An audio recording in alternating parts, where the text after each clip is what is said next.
All right, good evening, everyone. Thank you for joining us for tonight's presentation. My name is Mark Klapach-Mathias, and I am here representing two of the sponsors for tonight's event, including the University of Wisconsin River Falls Office of Sustainability and Hope for Creation. Our additional sponsors for the event tonight include Powerful Choices and our host, the River Falls Public Library. Before we begin tonight's presentation, I want to highlight some additional events coming up. For those of you that are attending in person, there are posters available on the back table, and for anybody that's attending virtually, you can find the information for these events at hopeforcreationrf.org. There is a very large list of events going on during the month of April for Earth Month, sponsored by several different organizations throughout our community, so please be sure to check that out. On April 21st, we have the next event in this series. It is with Dr. Christy Manning from Macalester College, speaking on the mental health impacts of our changing climate. And then the last event that I want to highlight is kind of the big one to cap off Earth Month, and it's Earth Fest being held Sunday, April 24th from 2 to 5 p.m. at Glen Park. There will be live music, free food sampling. There will be a sustainability fair featuring over 40 different sustainability-related organizations in our community and region, activities for families and kids, along with a variety of other things. So a very large community event to celebrate sustainability. Without further ado, I would like to introduce and hand it over to our presenter tonight, Diana Alfuth. Diana is the horticulture educator for Pierce and St. Croix counties through UW Extension and has a wealth of knowledge relating to sustainable landscaping and the use of native plants. Diana. Thank you. Welcome, everybody. It's so great to see in-person faces again. It's just really, it's been a long time, and I just love having this interaction. So we're going to talk about using native plants in your landscape. If you have questions at any point, let me know. Just yell it out, and we'll address it right then and there. So what qualifies me for talking about this is, so many of you know me, and so I have my bachelor's and master's degrees in horticulture from the University of Minnesota, and I've taught a class called Sustainable Landscape Design for many years, 25 years ago at the University of Minnesota, and for the last, 16 or so years up until this year at UW River Falls here. So what we're talking about is a little bit of design, a little bit of native plants, a little bit of basic gardening stuff. So hopefully it'll give you some ideas, inspire you to use some native plants. And so again, if you have any questions, just let me know. All right, so first we're going to talk about why we're even interested in native plants. And there are a lot of you here. There's a lot of interest all over the place about native plants and the benefits of native plants. So we've kind of come along to realize that a lot of our native plants, native species in general, are threatened. Their habitat isn't what it used to be. There is, and we're losing them, right? And we don't know for sure what we're losing. So somewhere in one of these native plants, there might be, the cure for everything that ails us. So that's one of the things. The other thing is that we've realized that in some cases, native plants have less maintenance needs. And we're trying to protect the environment in general, which means less inputs, less water use, less chemicals, those sorts of things. So we're looking at maybe having less inputs and less maintenance by using native plants. Another thing that's really, really popular topic right now is pollinators and the protection of pollinators. So we have realized that pollinators are in decline, and part of that is because of their habitat, but also part of their food source. And there's also some connection between some native pollinators and some native plants. So if we lose those native plants, we're going to lose those native pollinators as well. And we need pollinators to pollinate our food. This is the month, I just saw an article about 2 weeks ago that all the almond trees in California are in bloom. And so there's something like 80% of the honeybee hives in the country have trucked into the almond fields in California right now. It's like crazy. just crazy, so that they can fly around through these monocultures of almond groves and do the pollinating. And then when the flowers are done there, these bees go elsewhere. But we need those pollinators. And if we don't have them, then we're all going to be out there with little paintbrushes and doing, dressed in bee suits and doing the pollinating for our food sources, right? The other thing I mentioned is just the preservation of them. We don't know everything that might be valuable about each individual native plant, so we want to preserve them as much as possible, and then someday maybe we'll find out something about them that is really useful. And then the aesthetics of it. So how many of you here just want to grow native plants because it's cool, right? It's a neat thing to do. It's neat to think that 200 years ago, when the covered wagons were bouncing down the trail here through River Falls, what was growing here? The native plants. And it's just cool to kind of have that historical perspective. And we also get that sense of place. Okay, so native plants are going to tell you this is what Wisconsin is. Okay, this is not Florida. We have no palm trees here, right? We have pine trees, and we have prairies, and we have plants that are specific to Wisconsin, and that gives us a sense of place that this is where we're here.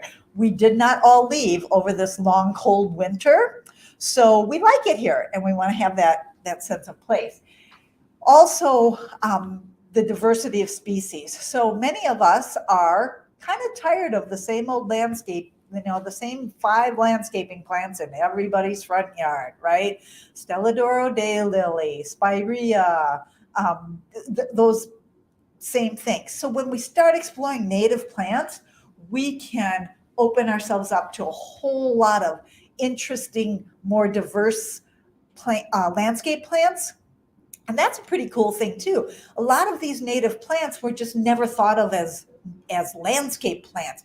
Maybe they weren't as showy. Maybe they didn't, have the fragrance or something. But now we're starting to appreciate those again. And so we want to try to work those into our landscapes. So there are 4 major native ecosystems in Wisconsin and beyond. Okay. One is prairie. And a lot of times when I say native plant, the first thing that everybody pops into their brain is a picture of a prairie, okay, native prairie plants and stuff. And we do have native prairie in this area. The second native ecosystem is woodlands. We have a lot of woods around here, right? Are they native ecosystems? Probably not, because they were all logged off at one point and then grew back. But it's still a native ecosystem. Savanna is basically prairie with 1 to 4 trees per acre. Usually they were oak trees, because when the prairie fires ripped through, the bur oaks with the thick bark protected them so they didn't burn and die off, whereas other trees did. But it doesn't have to be an oak, okay? And then wetlands. And wetlands can be everything from a soggy lowland area to a marsh to standing water, rivers, lakes, that sort of thing. So when we talk about native landscaping, we could be talking about these ecosystems. And within those ecosystems, there will be a group of plants that are adapted to that ecosystem and those conditions. Most of us, though, don't have the space to create a whole new ecosystem, right? And, if you live in town, even if you live on a 3-acre lot or something like that, we still want to work native plants into there, but we can't be planning on creating a whole ecosystem. That would be great if we did, okay? And at government level, that can sometimes happen if there's a big tract of land. But even, so I have land, and we have 26 acres that we planted into prairie 9 years ago, okay? And it's cool, and it's neat, the stuff that's in there, but it's going to take a long time for it to truly be its own ecosystem. And the unfortunate thing is it's not one big 26-acre square. It's a couple of squares, and then there's a strip and that sort of thing. So a strip of prairie is not nearly as good as a 600-acre block of prairie, right? And so like the wildlife that goes in there, the grassland birds and stuff like that, they're at risk if they nest in my prairie strip because they can never be too far away from an edge. And the edges are where the fox and the coyote and those kinds of things prowl. And then they can, go in and eat these eggs and baby birds and stuff like that. So it's better than nothing, right? But it's not a true, nice, wonderful ecosystem like we would like to have. So we don't normally have the space on an individual basis to truly create a full ecosystem, but that doesn't mean we shouldn't do what we can. Okay? So with landscaping, we also have that pull of, okay, we have a house, we live in town, we have neighbors, right? And so we want it to look at least somewhat tame. I will tell you that like the farmers in my neighborhood where we put the previous corn fields into prairie, that's not their choice of land use, right? It's like, how many bushels of corn did we give up by putting it into prairie? So they look at that not as, oh, wonderful native plant prairie, but as a weed patch, right? Because it's not corn. And we have to keep that in mind, that neighbors will see things differently. And we live in a community and we need to live together. We need to work on that. So, and we also want to use our landscapes. They want to be functional and stuff. So we might not be ready to give up our lawn grass. Okay. And I know, people like to hate lawn grass, but it's not really all that bad. Especially in smaller chunks, because it is the only ground cover that we have that can take the kids running on it, the dogs running on it and potting on it, driving across it once in a while. It sets off our other things and it makes our landscapes functional. So it doesn't have to be bad, okay? If you're mowing 5 acres, we should talk, but it's not, it's not in and of itself bad. And it can give us access to other parts of our landscape. So most of the time, what we're going to be talking about today is not creating that big ecosystem, but instead using our landscapes, designing our landscapes into that nice kind of relaxed, natural, informal kind of look that we want, but still maintained and tame, okay, but using native plants within that framework. Right? Now, you can have a formal landscape as well, straight rows, right angles, sheared plants, and still use native plants in that, okay? Not usually the mindset that goes together, but that's really what we're talking about, is getting your landscape, getting the look that you want, but how can you incorporate some native plants in there and what considerations there are? So let's define a native plant. Okay, so everybody kind of knows, oh, it's a plant that was here before we were, right? And there are a couple of different definitions that are out there and that people use. Okay, so generally, a very accepted definition is a plant that was here before European settlement. So when did the Europeans come to River Falls? 1850. This is your second grade history class here, okay? 1722. Okay, 1722. Okay, there may very well have been a few moving through then. But typically we're talking about, so when did Wisconsin become a state? 1848, right? So obviously there were European settlements here by then. We're talking about the early 1800s in general, okay? So we're talking about 200 years ago or so. And the question is, what was here then? Okay. Now there's a little bit of controversy over that because we know very well that Native Americans moved plants around all over the place, right? As they moved, they took their medicinal and food plants and spiritual plants and stuff and moved them around as well. But that's okay. So we're never going to know exactly what was here, but it's a plant that was common to a region before European settlement. So now let's define region. Okay. That's a little trickier. So some people, the general kind of definition is within 200 miles. But I got a little bit of a problem with that because 200 miles, we're jumping two hardiness zones, right? So 200 miles, that's putting us, what, Madison? It's a lot different down there. And in Wisconsin especially, we have so much diversity in soil types. You know, we've got the driftless region, we've got the central sand plains, we've got the northern pine forest, we've got the rocky bluffs of Lake Michigan. We've got a lot of different kinds of stuff. It's a little different than Kansas, where it's just flat and it's pretty much all the same, right? So there's another more restrictive definition that sometimes gets used, and that's a plant within 50 miles.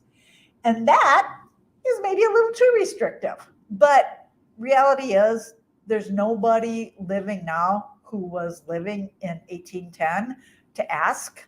So we've got to kind of do a little bit of investigation to figure out what we're going to consider a native plant. Okay. So the characteristics of a native plant versus a non-native plant. Non-native plants are often called exotics. Okay, is that it's adapted to the area.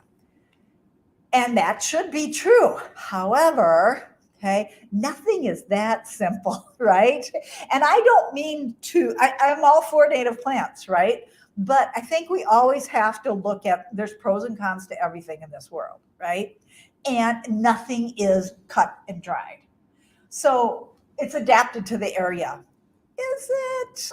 Okay. So if we go out the back door here, okay, and plunk a native plant in, is that the same conditions that were here 200 years ago? No. Okay. We know we have climate change. Even within that, if you're in town, it's always a few degrees warmer than it is if you're out of town, right? Because of the heat that's given off by the buildings and the, that's absorbed during the day. And we have all kinds of different, conditions. So sometimes a non-native plant is also very adapted to these conditions. So it's not that the non-native plants aren't good. We grow a lot of non-native plants for a reason. Okay, they're not all bad. Yes, we have some that are invasive, that got out of control, but that's only a small percentage of them as well. Okay, and native plants support native wildlife and pollinators. That's true. Okay, so there are certain things like the Carner blue butterfly, that's a native butterfly species that can only complete its life cycle in the presence of native lupin. Okay, that's true. But there's also a lot of like native insects that are more than happy to eat pollen from a non-native plant. Okay, it's just like we eat oranges up here in Wisconsin, right? Okay, they are not native here. Okay, but we're still happy to eat them and we get nutrition out of them. So it's not that non-native plants don't provide something for the native insects, okay? There's a sense of checks and balances because nature had that all worked out, okay? But we've kind of goofed that up a little bit, right? Corn is a non-native plant, okay? And it's out of control, right? Just go through the countryside, you see, field after field after field after field. But that's why there are disease and insect issues that affect the corn because nature's trying to knock it back and have the checks and balances. But typically, a native plant does not get out of control or be invasive or be harmful. Now, some of you are going to, disagree with me because you've walked through prickly ash patches and, there are weedy native plants, but we don't call them invasive. And typically there has been a sense of checks and balances that keeps them from getting out of control and taking over everything. Okay. Native plants use less water, fertilizer, and maintenance. Okay. Maybe. Okay. So again, we have altered the growing conditions. And we have altered the hydrology in the water, in the water table, in runoff, all of those kinds of things. And we humans are really good or really bad. Really good at putting plants in bad places. Okay. So let's take a native marsh marigold plant. Okay. It typically grows in a wetland. Okay? People try to plant it in their foundation planting. It does not survive because there's not enough water there. So if you want to grow, cardinal flower, Lobelia cardinalis, my favorite plant. I named my dog after it. Her name was literally Lobelia because it's my favorite plant. I can't get one to grow. Okay, and part of it is because it grows native, usually along stream beds and stuff, so it likes that moisture. And I don't have those conditions, and I don't water it enough. Okay, so it's not that native plant doesn't need more water. If I want to grow it, it's going to need more water, and I'm going to need to supplemental water it. Okay, same with fertilizer. If you put a plant that needs a nice rich soil on a sandy, dry berm, it isn't going to do well. Okay, and same with maintenance. If you put a native plant in a place where it's not happy, it's going to be weak, it's going to be more susceptible to diseases and insects, and it's going to need more maintenance. And it might even need pesticides or fungicides or something like that. Okay, so it's not automatic that a native plant is going to be, I planted you there, you're all good. Now just grow and flourish. It doesn't happen that way. Okay? Not to mention that if, anytime you're establishing a plant, whether it's a native plant or not, you're going to need extra water. Okay, the aesthetics, we've kind of already talked about that. It's really cool. That Lobelia cardinalis is such a cool plant, okay? And I love my prairie. It is so neat to go through there in late summer and early fall when the big blue stem is seeding out and the Retivita pinnata is there and the monarchs are all stocking up for winter and everything. It's really cool, okay? But what's not cool is that native goldenrod that's taking over in that patch there and stuff. But aesthetically, we've already talked about that. And then also the more diversity of overused plants, okay? But one of the reasons that plants, non-natives, have become overused is because they have attributes that our native plants don't have, okay? So why are we growing a lot of the plants that are in our landscape? Hydrangeas, for example.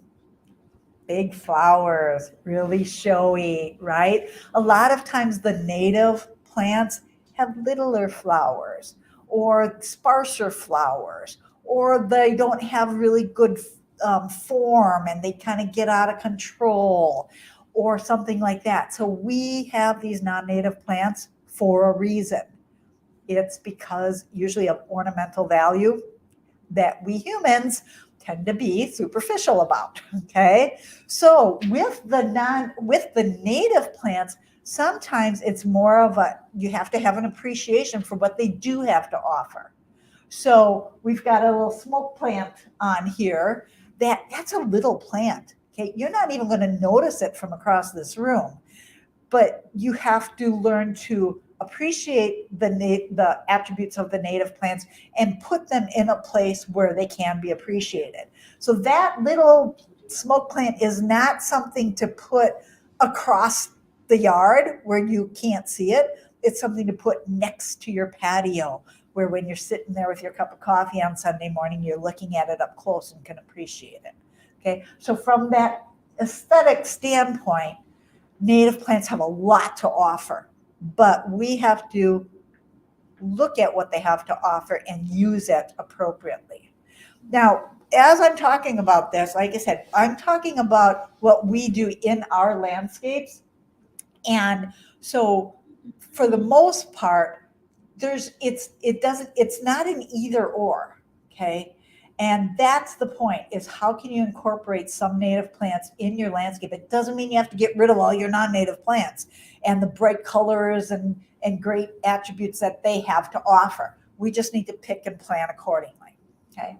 So Wisconsin has these very different ecosystems, and what we've had, especially in this area, is different ecosystems right next to each other. Wetlands and prairies and woodlands. And part of it is, here in River Falls, we're at the start of the coulee region. And as stuff goes steeper, those prairie fires would run over the top, but fire doesn't burn down the hills as readily.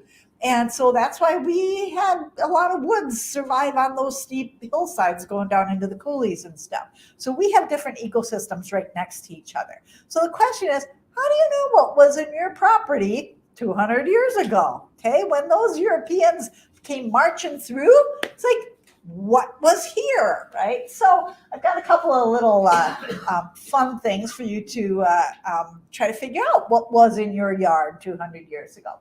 So this is a map, the early vegetation of Wisconsin, and it's just a broad brush of what the Europeans found. And you can see that where we are, way over here, right on that border of Pierce and St. Croix counties, it's yellow. And so it was mostly prairie and oak savanna in River Falls. But you can see if you go slightly to the east, it was trees, it was woods. Okay, so I'll show you where I live. Okay, right there, and I'm showing you that for a reason. Okay, so I'm right kind of at the intersection of Pierce, St. Croix, and Dunn County. So it was woods there. Okay, now how do they know this? Okay, whoever made this map. This is the University of Wisconsin Extension Geological and Natural History Survey, and you can go online and you can find this. They've got all kinds of maps there, but this is a broad brush. Okay, and it doesn't tell us like the specific individual plants that were there, but still it gives you an idea. Okay, so I pointed out where I was, right? And I just told you I planted 26 acres of prairie 9 years ago. Was that native? No, it really wasn't. Okay. Should I be locked up and thrown in jail? I mean, I broke the rules here, right? Okay.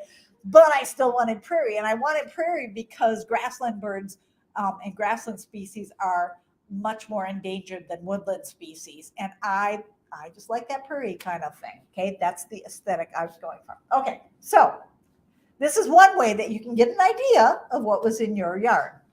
Okay.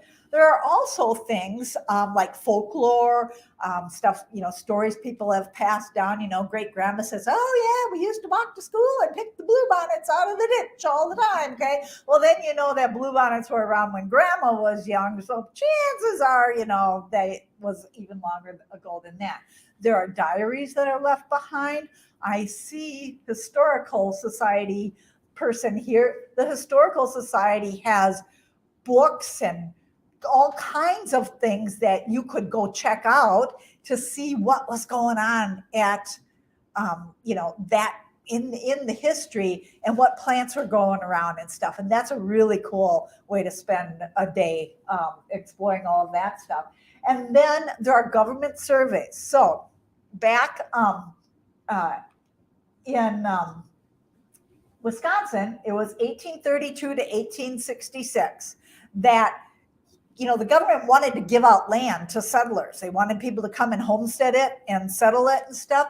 But, it wasn't like you just jump in your Tesla and go for a ride and see what it's there before you decide, I'm going to homestead this area. Okay. So the government had to know what's there and tell the potential settlers what's there. So they needed to know if it's suitable for farming or whatever. So they sent out these crews. And there were like 2 chainmen, a couple of axemen, and then the surveyor himself. Okay, he was the boss. And they started down in the corner of Wisconsin, and with the compass and a chain that was 66 feet long, they started marking everything out. And they cut it into the townships and then the towns, so the ranges and sections and all of that stuff that's legal measurements, they marked that all out. And so they would go to that spot and they would say, and they would write down what's in that area. You can find all this at this site, the Digital Library, wisc.edu survey notes.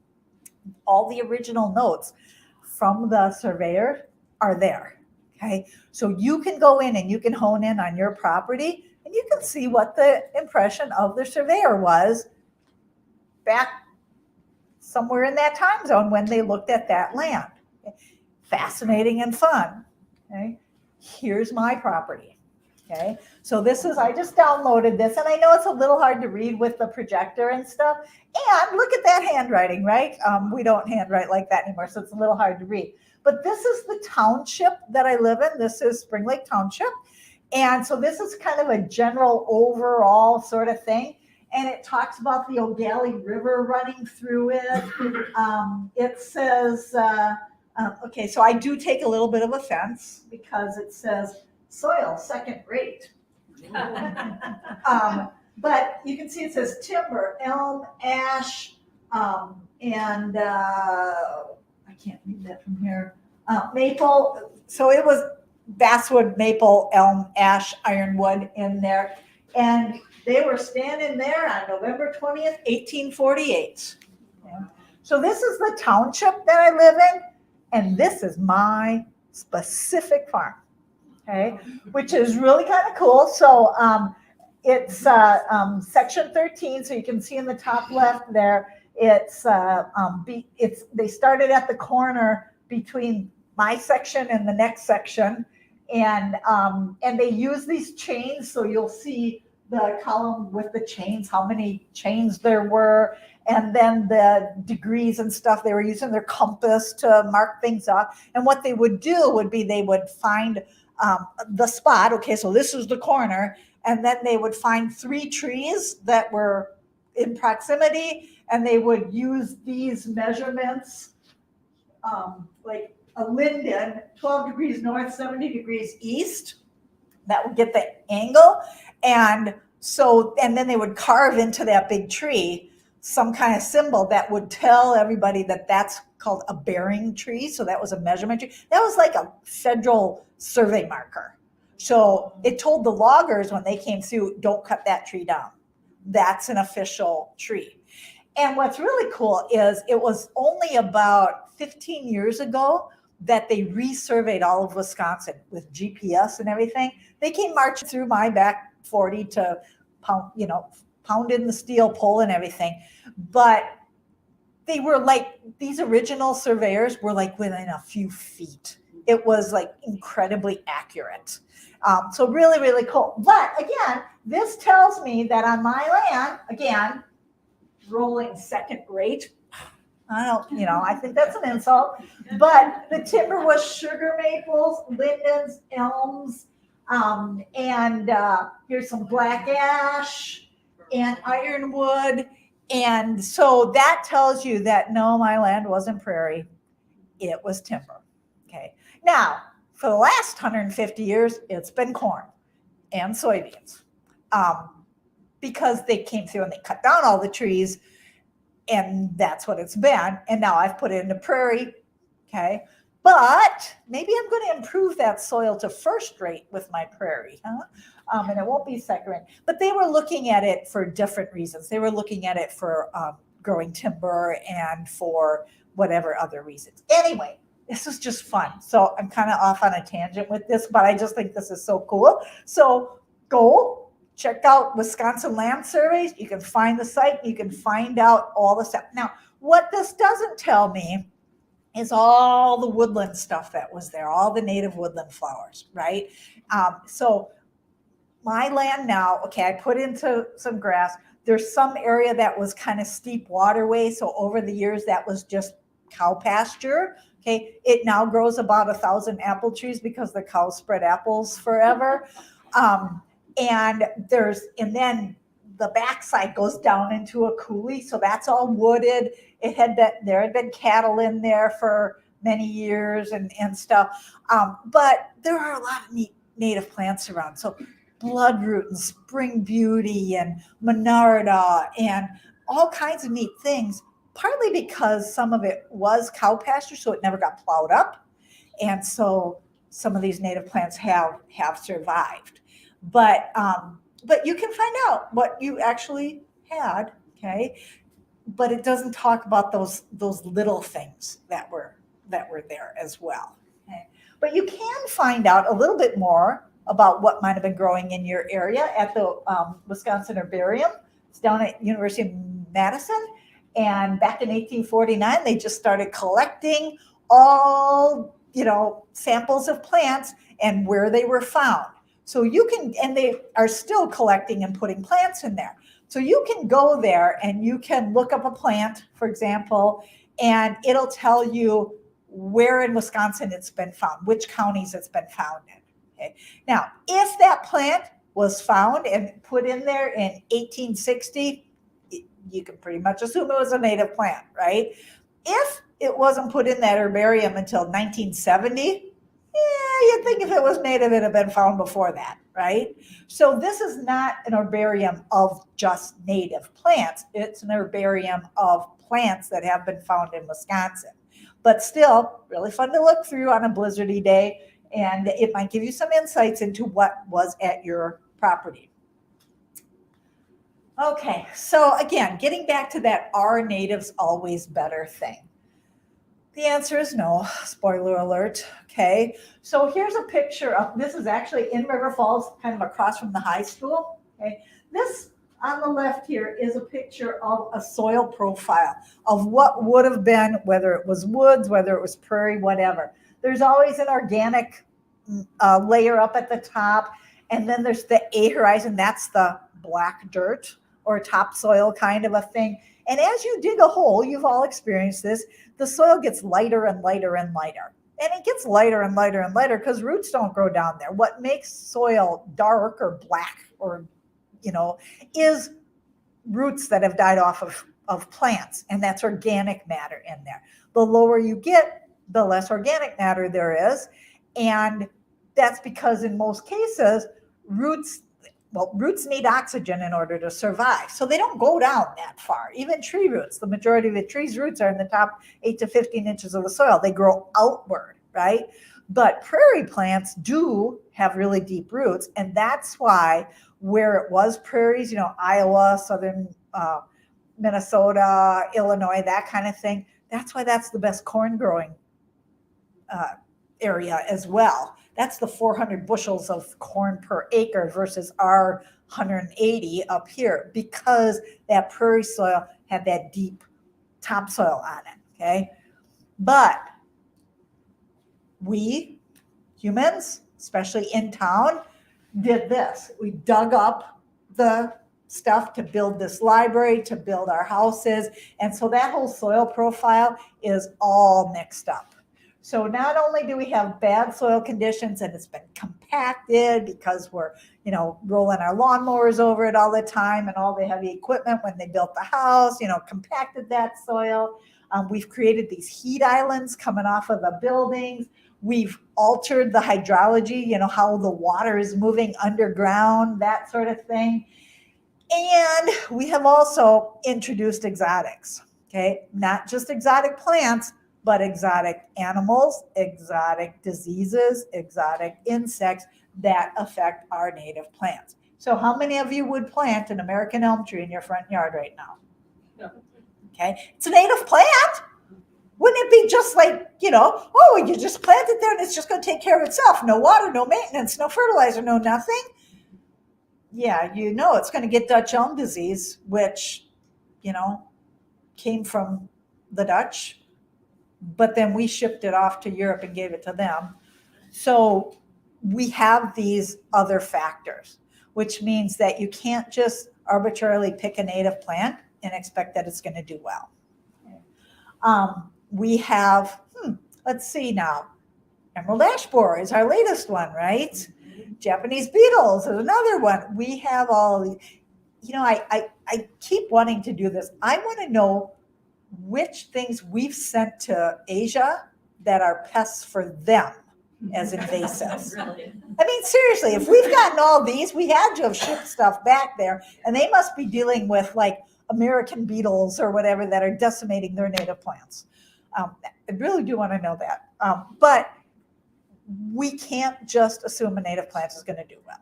Okay, so It's really important when you go choosing native plants to put in your landscape that you look them up, look at what they're susceptible to, look at what their needs are, and get them in the right place. Right? So the right plant, the right place, whether it's native or a non-native plant, that is the mantra that you've all heard before, and I cannot repeat it enough. So here is apples, right? Not native. No, you know where apples are native to? Kazakhstan. Okay, American is apple pie. Okay.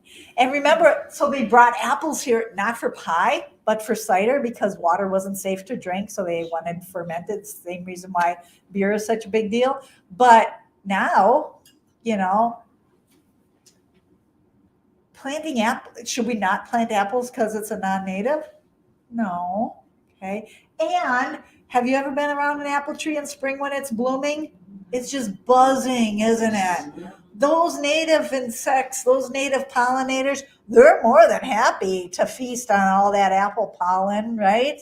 Plum curculio is a native snout beetle, loves feeding on apples. Okay, they damage our fruit, but we're feeding a native insect with a non-native plant. So we have to really look at how pure we're going to be about all of this. Okay, this is honey locust. Okay, honey locust is not really super native to our area. It's maybe southern Wisconsin and stuff, but it's one of the few trees that can handle these horrible conditions of being, with no root zone and being, planted in a little hole in the cement sort of a thing because of their root zone. And they will eventually die, but there's no way an oak or a sugar maple is going to survive in those conditions. That's why when you go down streets that, in the sidewalk, they put the little hole and they plant the trees. Usually there's just like a grate there and no tree anymore because they can't handle that restricted root zone and that small little root zone thing. So planting a non-native plant might be a better choice for rough conditions because there just may not be anything native that's going to fit the bill. Okay. Definitely, we want to look at that non-native plant and make sure it's not going to be invasive or cause other problems, but it doesn't mean we can't use them in conjunction with our native plants. Okay, so then the other question is, when you're going to be doing native plants, just how purist are you going to be? So in other words, are you going to only use the species, the native species, or are you going to be okay with a cultivar of that species? So here is one of my gardens, okay? This dark purple plant in here, anybody know what that is? Aster. Which aster? New England aster, yes. Which New England aster? Okay, that is purple dome. Okay, purple dome aster, New England aster. Okay, that is a cultivar. What happened is somebody somewhere, probably in New England, had their, asters were growing out there, and one mutated into this deep, dark purple color. And they're like, whoa, that's really cool. And so they kept dividing it and selling it off. And now it's a very common garden plant because it's got that really cool, deep, dark purple color, right? The native one is also growing in my fields where it used to be cow pasture and stuff. And it has a light lavender flower to it, okay? These are technically both New England aster. Used to be Aster nova anglii, and now it's not aster anymore. It's like they changed the genus name. But is this native? That deep purple mutant didn't form in my yard, probably not even in my state, okay? But genetically, it's really the same as the one that's growing out there wild. So everybody has to make that decision. If you want to be very authentic on native plants, you have to make that decision. Are you going to use only the species or cultivars as well? Now, I'll tell you, This purple dome is just buzzing with bees and butterflies in the year. And by the way, what's our number one pollinator of our fruit crops and squash in your garden and stuff like that? Honeybee. Are honeybees native? No. They're European. Okay. So we're kind of hypocritical and a little bit, but that's okay. All right. As long as we know it. Okay? As long as we are aware of what we're trying to accomplish. Now, there are tons and tons of pollinators and native bees and stuff that are not the honeybee. And that's who we also need to be looking at and protecting and feeding and all of that stuff. Okay. So this is one of those questions that everybody has to ask themselves. And then also, I kind of mentioned this earlier, recognize that your neighbors may not appreciate your native plants the way you do. Okay, so make sure that you are not forcing your native plant looks upon your neighbors, because this can really cause problems. There are lots of native plants. Okay, pick the ones that don't offend your neighbors. Okay? For example, poison ivy is a native plant. Okay? You're not going to plant that, are you? Right? But we do have communities where people do want things to look nice. They do want things to look maintained. Okay? So just remember that you can have your coneflowers and blue stem, and your neighbor might have their non-native petunias and their plastic tulips. Everybody's taste is a little different. We should not landscape shame people because they have different tastes. And keep that in mind, okay? It can all work together. Make sure that your border, maybe that's on the front of the house, is a little more traditional looking, okay?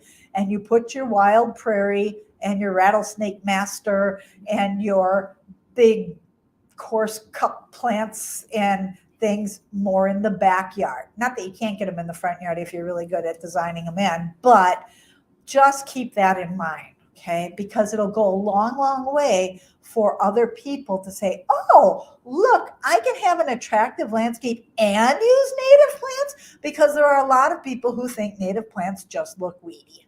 And so they're very anti going there. They're not even going to look at that. So the better you can set an example of a great looking landscape that incorporates native plants, the more this whole movement will be advanced.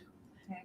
So you want to create the landscape to be as authentic as possible within your existing conditions. So again, I talked about these ecosystems. Okay? We probably can't all put in 50 acres of prairie and stuff, but if you want to get that sense of place, you can have one section of your border planting where you just put all prairie plants clumped together, okay? And that can give you that little sense of, hey, it's a mini prairie, okay?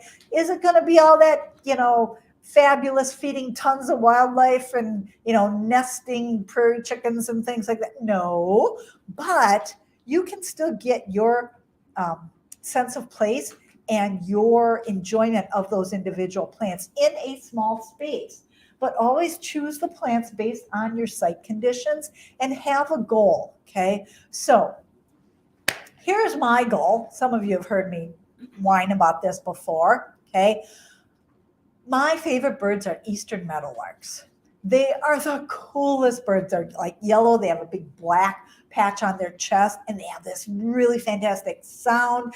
And I used to live over north of Hudson near Willow River State Park, and we had eastern meadowlarks. Favorite birds, okay? Now we moved out there. I've got all this prairie. I've got hayfield. I've got open grasslands. Do you think I got meadowlarks? No, okay? I've got the perfect habitat for them. We have the bobolinks and stuff that are the same stuff, but no eastern meadowlarks. They haven't found me, okay? I want to go to Willow River State Park, bird nap a couple of meadowlarks, and bring them to this wonderful housing development I have for them. Actually, last year, I think it was in the spring, there was a male meadowlark. he was up at a tree and he was singing, and I got so excited. But obviously a girl never answered him, so he moved on. Okay. So all I need is a boy and a girl. Anybody got one? Okay. On the down low, we can find them a good housing here. But my point is the tangent that I just got off on. Okay. My point is have a goal when you're putting your native plants in there. So think to yourself, I want to feed this particular bird. I want to attract this particular salamander. I want to attract this frog. I want to attract this particular butterfly or insect. Obviously, monarchs get a lot of attention now, and I'm not against monarchs. I love monarchs, okay? But it's a little bit, for those of you remember the Brady Bunch? Monarchs, monarchs, monarchs. You know, they get all the attention. Remember the show, Marsha, Marsha, Marsha? Because it's a classic. Look it up on the internet. Because the middle daughter was jealous that Marsha, the older sister, was getting all the attention. And that's kind of what it is with monarchs, okay? Not that I have any problem with monarchs, okay? But we have so many other great insects and pollinators and butterflies and stuff that don't need milkweed. They need other things, okay? Stinging nettle. How many of you grow stinging nettle? You should, because was it painted lady or red admiral butterfly? That's what they eat. You'll find stinging nettles being chewed up by caterpillars in the summer, and those are the larvae of either red admiral or painted lady. I can't remember which one, okay? But they're not getting all the attention. Stinging nettle is a native plant. So are these butterflies. So have your goal in mind when you go deciding, okay, I've got this limited amount of space. I want to put some native plants in there, okay? What insect are you looking to feed? What wildlife are you looking to attract? And then pick and choose your native plants appropriately, because if you've got limited space, you've got to get the most bang for your buck, right? And a lot of these things can do more than one thing. Now we look at monarch or milkweed, okay? Yes, monarchs need milkweed, but nobody else really eats milkweed, okay? You might find some other insects and butterflies on the flower part of it, but it's kind of a one insect plant really, whereas there's a lot of plants that can serve multiple species, okay? So think about what you're trying to do and have your overall goal before you go picking native plants. And then remember, you have the potential of attracting something you don't want, okay? So you might be attracting pollinators, but that might also be insects that sting or bite or eat beneficial insects or whatever, okay? So it's not always that simple, right? But think about that ahead of time, what you want to attract and what you don't. So we have a lot of great wildlife that tend to cause problems in our landscapes, okay? The rabbits chew stuff down in winter. The moles create havoc in our lawn, all of those sorts of things. So looking at how you're going to manage, if you put a food source there, it's going to attract hopefully what you wanted it to attract, but other things that eat that as well that you might not want to attract. So think ahead about how you're going to deal with that. Okay, it might mean you got to fence off, the bunnies to accommodate what your goal was. But think about that ahead of time. These are usually the wildlife that we want to attract, various birds and frogs and butterflies and that sort of a thing. But you really got to plan this through, especially if you have a limited amount of space, to make sure that you're narrowing your success. Okay. So if you have a wild space, okay, now this is a picture I took on a garden tour. I'm just going to say this is not good landscape design, okay? So don't look at the landscape design. It's not good landscape design because there's all these individual ornamental plants in there. But it is a good example of how you can blend or transition from a wild space to your more manicured or functional family space by adding things of interest in there. Okay, so maybe this would be, rather than hosta and other non-native plants, maybe this is where you would plant those woodland geraniums and those other native plants in that transition zone. Because your woods might not be native anymore. They might have been cut down and destroyed and now regrown, but you can reintroduce native understory plants in there. And this is a great example of how you can do that to, again, give yourself some interest, but work with what you have, okay? The smaller yards, again, you can pack a bunch in a smaller space. So this again this is one of my garden beds, but you'll notice in the back, the darker kind of burgundy leaf things, that's Diablo 9-bark, okay? It's not a native plant, okay?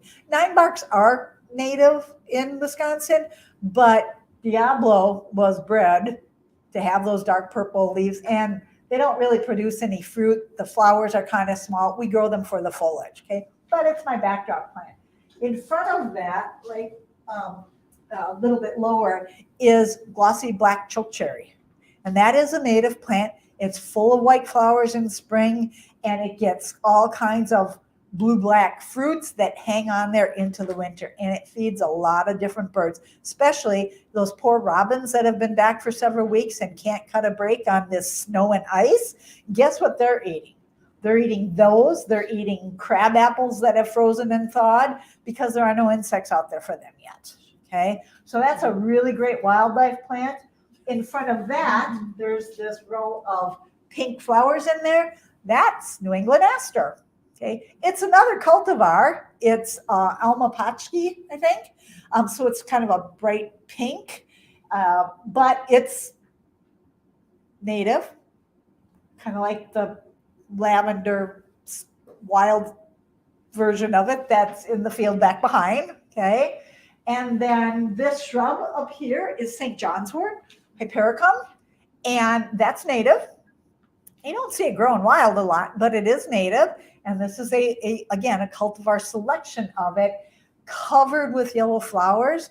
And you could not, it's bumblebees as far as the eye can see when it's in bloom. Bumblebees, not honeybees, not other stuff.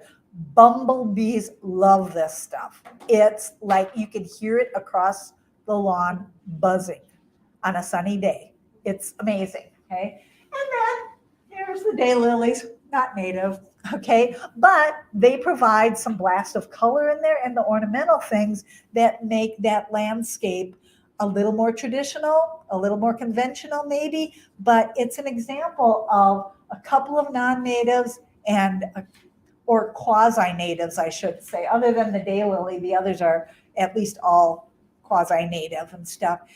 And you can feed wildlife. The 9-bark serves the purpose of nesting birds in their little, when the leaves fall off, you see all these little nests in there and stuff. So it's a small space, but it actually can provide a lot for the goals of a native planting. Okay. So with wildlife food, we're looking at fruits, seeds, nectar, and insects. Okay, so you draw in one insect to feed other insects or to feed birds. That's a legitimate plan. So look to see which plants are specifically attractive to other things. So service berries, that's a native shrub. We have shorter cultivars, 6-foot region. Actually, it gets 8 feet tall, even though the tag says 6 feet. But cedar waxwings, when those berries come through, you can eat them. You can make jam out of them if you can get them before the cedar waxwings get them, because there will be flocks, like 30 cedar waxwings on one little shrub, just gulping down those fruits when they're ready. Okay, so if your goal is to increase your cedar waxwing population, plant service berries. Okay, finches love coneflowers, especially if you leave the seed heads up for winter. That's a native plant. That's a native bird. and they really go together well. Okay? So if you are looking to, if you want to plant native plants to attract and serve native insects and stuff, plant a variety of things. Okay. And when I say a variety of things, it's not just a variety of types of plants. So plant woody things, plant herbaceous things, but also if you're looking at like a butterfly garden that you want for native insects, think about diverse flower shapes because different insects need different flower shapes. So big butterflies, big monarchs, they can't land on tiny little flowers. They need that big, landing spot. And bumblebees, they have, different kinds of mouth parts and stuff to be able to access the pollen and nectar of different food sources for them. So when in doubt, just plant a variety, okay? Lots of different colors because many insects find things based on colors. I mean, we all know hummingbirds go for red, right? But insects do the same thing. Moths are out there at night, okay? And so they can see certain colors, especially white and yellows in dim lights, better than they're going to see a dark purple flower. So just do a whole bunch of variety of things to provide for the widest variety of wildlife and insects. And then consider not just food, but shelter. So here's one that's getting more discussion is, should you clean up your gardens in the fall or should you leave that stuff there over winter? Because that's where the pollinators and beneficial insects overwinter. So it's true that a lot of them will go into a hollow dead stem and that's where they spend the winter. And so all over Facebook gardening groups and stuff, it's saying, oh, don't clean up your garden in the fall, and don't be out there in a hurry at this time of year. Wait until temperatures are consistently above 60 so that these things crawl out and stuff. That there is some truth to that, right? The flip side, the pest insects do that too. Okay, so I did a talk about a month ago or whatever on apple pests.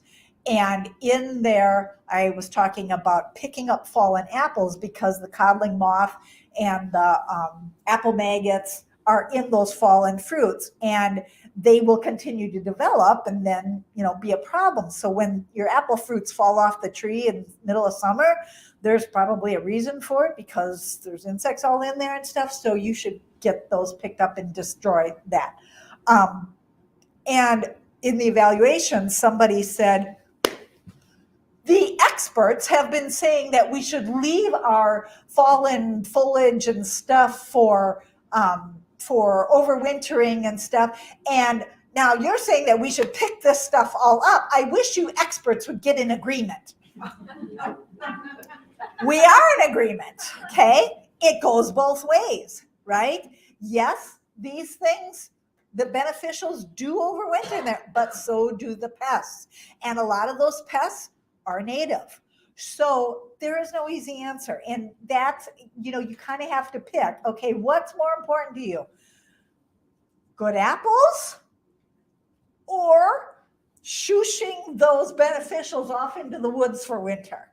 And it's not a cut and dried sort of a thing. Okay, there's no one answer in every case. So keep that in mind. Here's what we're going to do. We're going to get you through how you would design a bit of a garden using native plants. Okay.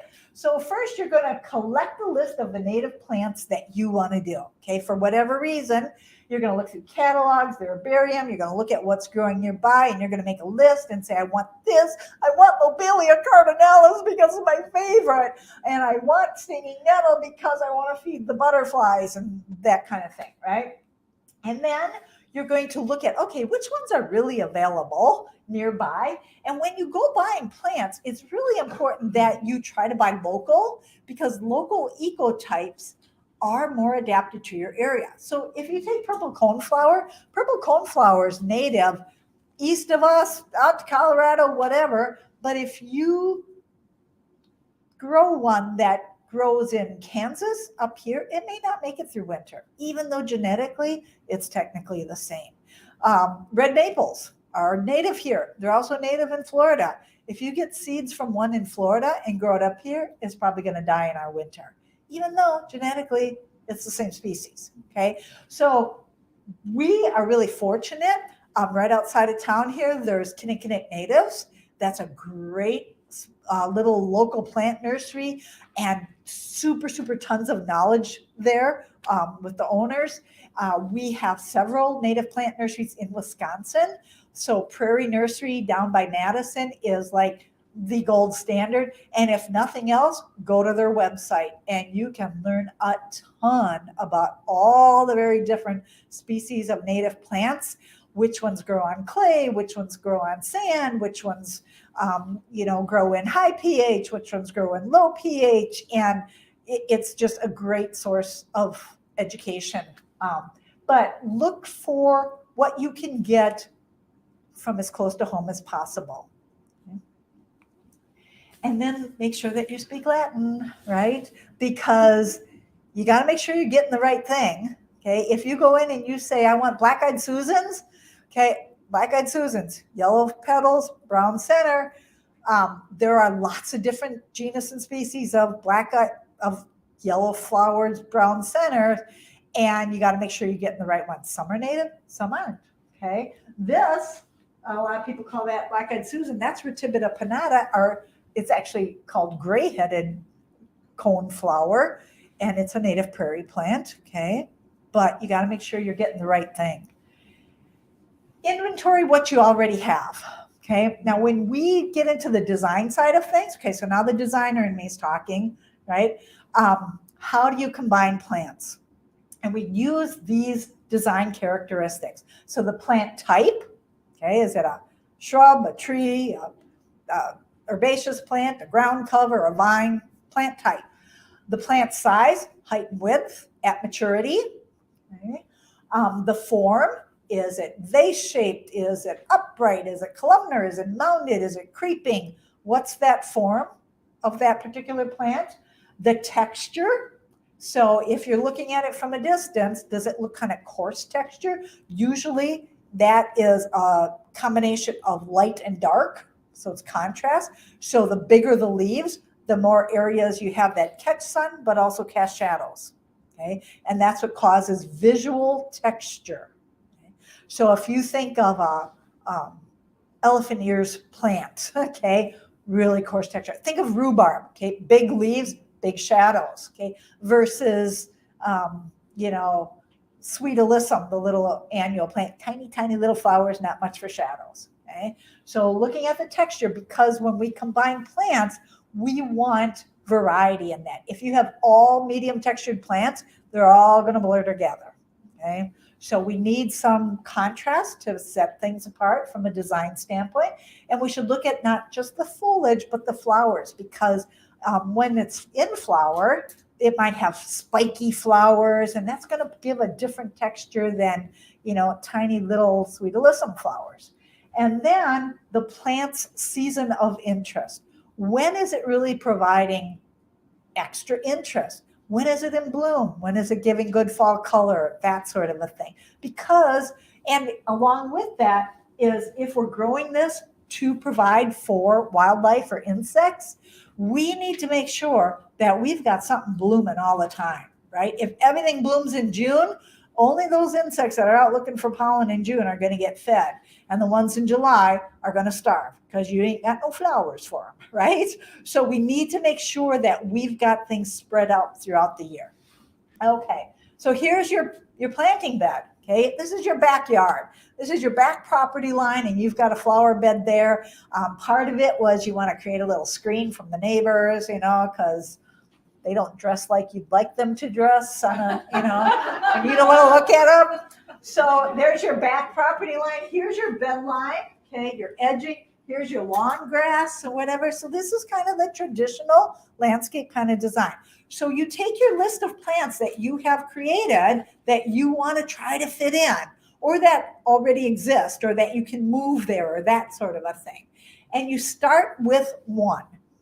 Usually you're going to start with your biggest one, or the one that's going to be your focal point, and you put it in there wherever you decide to put it. Okay, you got to start somewhere.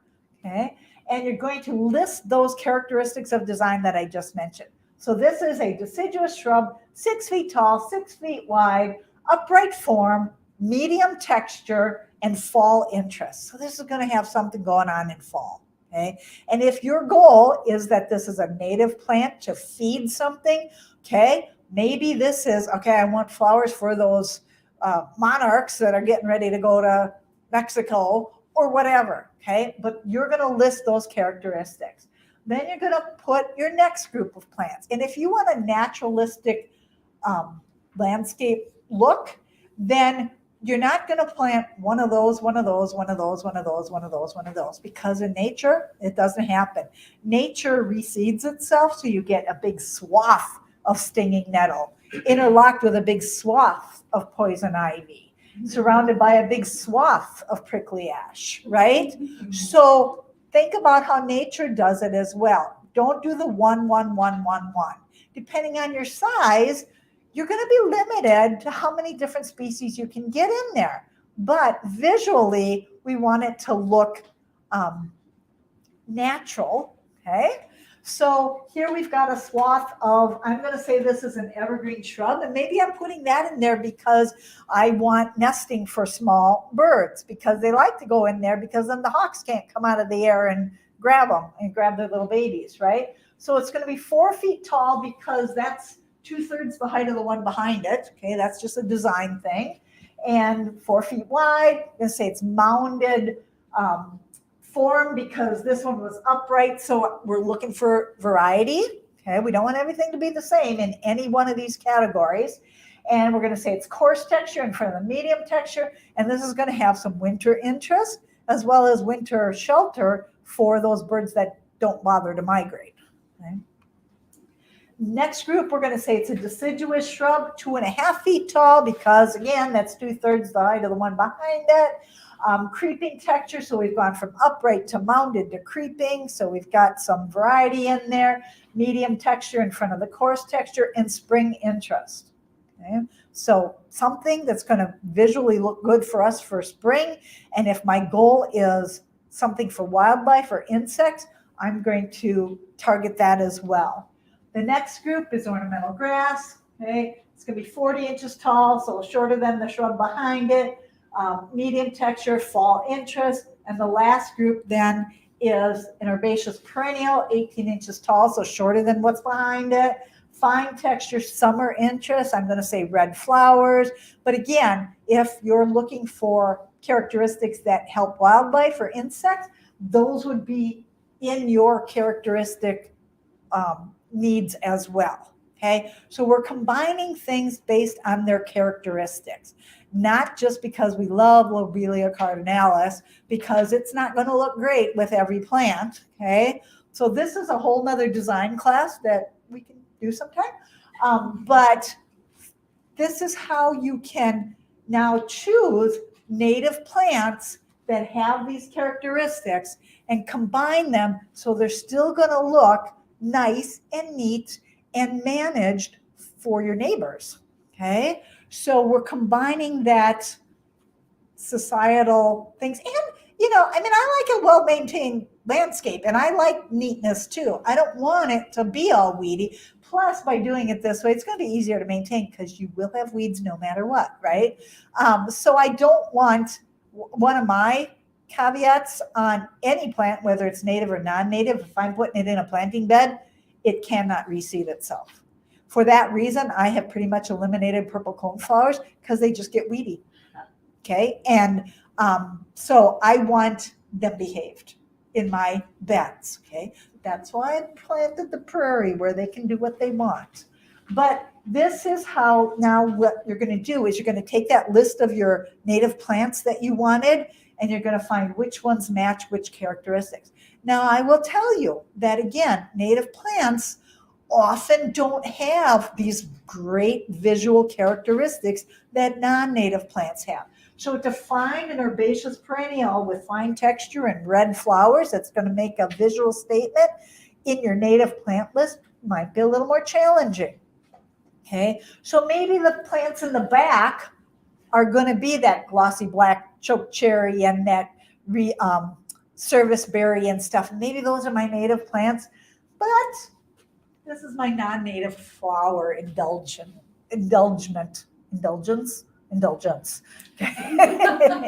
Right. Okay, so I'm just gonna flip through this. So then you take each one of those plants and like here's a list of plants that match those characteristics. Okay, you can pick whichever one you like. Okay, you do that for the next group, same thing. These are the evergreens, okay, that are here. You can pick native ones or non-native. If your goal is to have a native planting, you go for the native ones, right? Here's the deciduous shrub possibilities. Here's the ornamental grass possibilities, and you can do the native prairie grasses versus a non-native ornamental grass. Here are those red flowering plants, and it doesn't matter which one you pick, and everybody in this room might pick a different combination, but because of the characteristics working well together, you're going to get a great looking garden, okay? And all of the characteristics that you wanted for feeding your native insects and native wildlife and such. So that kind of wraps it up. You can have your rainbow over your gardens, okay, making everybody happy. And you can have it look like a conventional landscape, but using those native plants in there to reach your native plant goals. Okay, so anybody have questions? Yes. You did touch on this when you're talking about combining plants in a small bed along parking lot on one side, sidewalk on the other side, put some natives in there. I put in a little blue stem. Problem with that, it looks lovely, but if you don't catch it before it goes to seed, you will be weeding little blue stem out of that whole bed the whole time. Okay, so that's a really good point. So the comment is little blue stem, native prairie grass, love it, okay? It does reseed. And so if you don't remove those seeds when they're ripe, you will start getting it in other places. So I have noticed that as well. And I actually got a call from someone this last year who said their whole lawn grass was being taken over by little blue stem. And that's not desirable either. So that's a great example of how native plants have their challenges too, right? And that's something to be aware of. And as you start seeing those little native seedlings going up, I've noticed along country roads this last year that there's big blue stem just growing on the shoulder all over the place. Where did it come from? I'm not sure where it came from, but it's reseeding itself. And part of me wants to say that's a good thing, okay? But there are challenges. The other thing is hackberry a natural tree to Wisconsin? Hackberry is native. Yep, they're growing wild in my backwoods. I have 2 of them on my boulevard, and they're tougher than nails. Yep. But I had no fruit this spring, and I'm looking back, and we had a very dry June and a very dry July, and no water gets there except the rain that we get.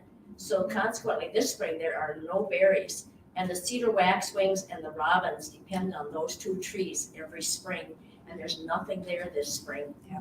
And that's a great point too. So her hackberries didn't have any fruits this year. Hackberry is a native tree, and it's a great option for replacing elms because they are very tough and they're adaptable to different conditions. Not super fast growing, but that's a really great reason, again, to plant a diverse variety of things because in any given year, her hackberries didn't have any berries or seeds on them this year. Might have been from drought, might have been from lake frost, might have been from who knows what, but that food source isn't there for wildlife. So we need to have other things available. So that's another great reason to plant a variety of things. Yes, question. So have you figured out a good way to deal with goldenrod? So the question is, have I figured out a good way to deal with goldenrod? No. There are several species of goldenrod. Some are native and some aren't. And they spread by underground roots, and so they could really take over when they're more tough than what is in its way. So I have big patches of it taken over my prairie. You can mow it to kill it off. So if you mow regularly, like if you mow it 4 times a year, you can exhaust the energy in the root system and really knock it off. So in some of my grassland area that used to be cow pasture, we mow trails because we have horses and we have ATVs and we walk the dogs and whatever. And where we've been mowing, there is no goldenrod in the trail anymore. It's like a lawn, okay? But there's goldenrod on both sides. And so every couple of years we'll decide, okay, we want to knock the goldenrod back there. So we'll mow it off, but you got to mow it about 4 times a year, and then it'll be thinner the next year, and then you mow it some more, and you can get rid of it that way. Or of course you can use an herbicide and spray it. But mowing does take care of it. Other questions? There's a question online. Okay, question online. Yep, from Teresa Davis. Hi Diana, great presentation. Thank you. Mike is wondering if burdock is native and what insects and or animals use burdock for food. Okay, so the question is, burdock, is it native, and what feeds on it? And I believe that yes, it is native. I'm 90% sure, but it is, well, I take that back. Because the Europeans the root is edible, so the Europeans did use that as a food source. It's like a turnip. Those roots can be this deep and just massive. But it's an annoying plant because of the burrs that get stuck on our golden retrievers and horses' tails. But it's really not as bad as some other plants would be. So when it flowers, it has purple flowers on it, and all those pollinators that we're trying to feed will love those flowers, okay? The seeds in those little burrs are great finch food and bird food and mice food, and the little rodents that feed the coyotes and stuff, they will all eat those burrs as well. So it is a problem. It's a biennial. First year it sprouts from seed, just grows some leaves down at the base. The second year it sends up the flower stalks and stuff. So if it's you can get it under control. You can, just like wild parsnip, which is also biennial, that first year or early in the second year, if you just take a shovel and slice through that root a couple inches below the ground, it will kill it. Okay. You can also spray an herbicide on it at any stage. It will kill it. Your biggest thing is to keep it from going to seed, because they are a biennial. So if you can keep it from going to seed by mowing it off, whacking it off, hedge trimmers are great for that. Before it sets seed, then there won't be any babies. It'll take a few years to exhaust the seed bank in the soil, but it's not a bad plant. Other than that's, how they invented Velcro, was the burrs of burdock, and because they have these little hooks on them. So yeah, I don't like it either, but I'm pretty sure it's native, but I'm not 100% sure. Here's another question. So I want plants that will reseed to cover an area that is sandy with just a little topsoil, part shade, part sun. It does have a retaining wall at the end, so I don't want something to have roots that would damage that, but really not too fussy about other.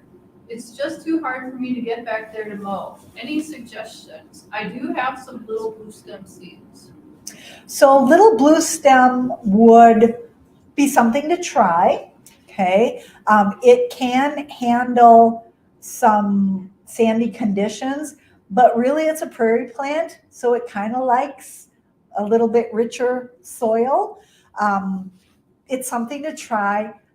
There are other possibilities though, and I'd really like that person to email me so that we can talk more about the conditions. It's just not that simple to just pull something out of the air. Yeah, I mean, we could do ground cover shrubs like grow low fragrant sumac, but I don't know if that's, depending on how much space there is for those to spread. And it's something to reseed, we're talking annual versus perennial. You don't necessarily want an annual, because then in spring you have bare soil until stuff grows up. It might be best to put no mow grass in there, which is fescue grasses. They get about 8-9 inches tall and they stop growing. Never have to mow them, never have to do anything with it. I planted a bunch of that around my outbuildings because I don't want to mow everywhere. That might be the best option there, but they can email me and we can talk more. Yes, question. Are there any specific native flowering plants that deer would eat? Lots of them. Because if deer ate all the native plants, they would have never reseeded and survived, right? So the questions are, we start with the questions of what's the site? What are the conditions? How tall do you want them to be? What other features are there? But deer don't eat a lot of the native plants. And that's shockingly, one of the benefits of many native plants is that deer would rather go to the hosta. You've all seen the Christmas cartoon where Santa's on the roof and the reindeer are there, and Santa says to the reindeer, "Oh, they didn't leave you guys any peppermints, so go ahead and eat their hosta."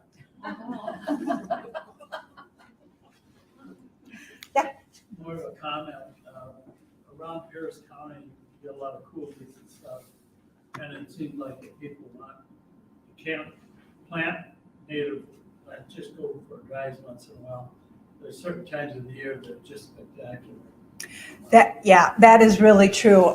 So we do have a lot of woodlands in, especially Pierce County. St. Croix County gets to be more flat and it was more prairie land. But the woodlands are, even though they might be managed for timber and lumber production, the understory stuff can be just spectacular. The trilliums when they start blooming, it's like a carpet of white. It's really, really cool. And if you can go hiking somewhere, as soon as things start greening up, there's such a revolving door of spring ephemerals, bloodroot, and spring beauty, and winter aconite, and on and on. And you're right, lots of really neat things. And one of the places too, if you're looking for native plants, is look for places that were not disturbed. So not that I want you to walk along railroad tracks, because I want you to not get hit by a train, but the railroads cut through, before European settlers came, and the towns were, plunked along the railroads, but the railroads got this right of way for, I don't know how many feet wide, but they put their tracks in the middle, but on those edges, that was never disturbed. So that's a really good source to see native plants, as well as old pioneer cemeteries, because, they blocked it off and they started planting people at the front, never got to the back. And so that area was never disturbed. So that's a really good source for native plants too. So we do have a lot of cool opportunities around here to see native plants. Yeah. We ordered some native prairie plants through the St. Croix County program, and we get like $60 for 30 some of them. But I was ordering them, and I keep reading about the different types of plants, because I was looking at with a septic, a mound system, and a drain field, and I feel like I'm getting confusing information about the root depth, and where some say it's good, some say it's bad, and I'm like, well, what am I going to do? That's a great question. So the question is about using native plants, or any plants for that matter, on a septic system, and a mound system or drain field. And so the first thing to do is to understand what a drain field or a mound system is. So it takes the liquid stuff out, when you flush, the liquid stuff goes out into this drain field and then permeates down. So when they build a drain field, they put in a lot of rock, like river rock kind of stuff. They put the pipes in there that have perforation holes in it, and then they cover it with sand, and then they put like some topsoil back on, and then they usually seed it. And but those pipes have to be below freezing level. Okay, so they're down there. They're a few, at least 3 to 4 feet down there. So the concern is that plant roots will grow down to those pipes and grow into the holes that are in those pipes and plug them up and then back up your sewer system. It has happened, but not nearly as much as people think. So the first thing is that we do not recommend that you plant woody plants on a mound system or on a drain field, okay? Because it's woody plants that are the biggest problem, because a tree root, just like a branch or a trunk, gets a little fatter every year. So if it gets in one of those holes and it starts growing, it's going to eventually plug it up. Whereas an herbaceous plant doesn't do that as much. But the second thing is, remember I mentioned earlier that the majority of a tree's roots, a majority of roots are in the top layers of the soil because they need oxygen to permeate down from the soil surface. So they don't really want to go down 4 feet, okay? Not to mention that what's down there, okay, there's water, but there's no nutrients because it's just rock and sand, right? So roots don't really want to grow down there that far.